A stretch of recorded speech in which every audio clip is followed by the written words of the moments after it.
अरबों की जिस जमीन पर इजराइल कब्जा करके बैठा है वो जमीन उसको खाली करना होगी। कि जो फिलिस्तीनी हैं उनके उचित अधिकारों की प्रस्थापना होना चाहिए। इजराइल के अस्तित्व को तो सोवियत रूस ने, अमेरिका ने भी स्वीकार किया है, हम भी स्वीकार कर चुके हैं। एक गलतफहमी पैदा की जा रही है,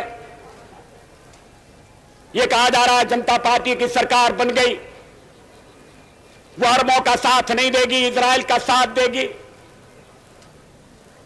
आदरणीय मोरारजी भाई इस स्थिति को स्पष्ट कर चुके हैं। गलतफहमी को दूर करने के लिए मैं कहना चाहता हूं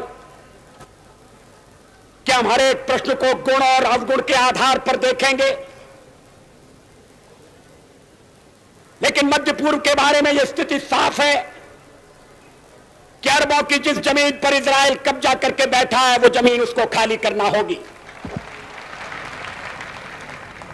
आक्रमणकारी आक्रमण के फलों का उपभोग करे, यह हमें अपने संबंध में स्वीकार नहीं है, तो जो नियम हम पर लागू है वो औरों पर भी लागू होगा। अरबों की जमीन खाली होना चाहिए। जो फिलिस्तीन है, उनके जो फिलिस्तीनी हैं उनके उचित अधिकारों की प्रस्थापना होना चाहिए। इजराइल के अस्तित्व को तो सोवियत रूस ने, अमेरिका ने भी स्वीकार किया है, हम भी स्वीकार कर चुके हैं। मध्य पूर्व का एक ऐसा हल निकालना पड़ेगा जिसमें आक्रमण का परिमार्जन हो और स्थायी शांति का आधार बने।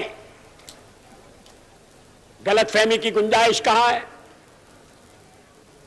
लेकिन शायद वक्ता के नाते मैं अपने अधिकार का अतिक्रमण कर रहा हूं। ये तो नए विदेश मंत्री होंगे जो हमारी विदेश नीति पर प्रकाश डालेंगे। कुछ कहना होगा तो आदरणीय मोरारजी भाई कहेंगे, लेकिन मेरा संबंध एक ऐसी पार्टी से रहा है कि जिसका हवा खड़ा करके चुनाव में यह कहा जाता था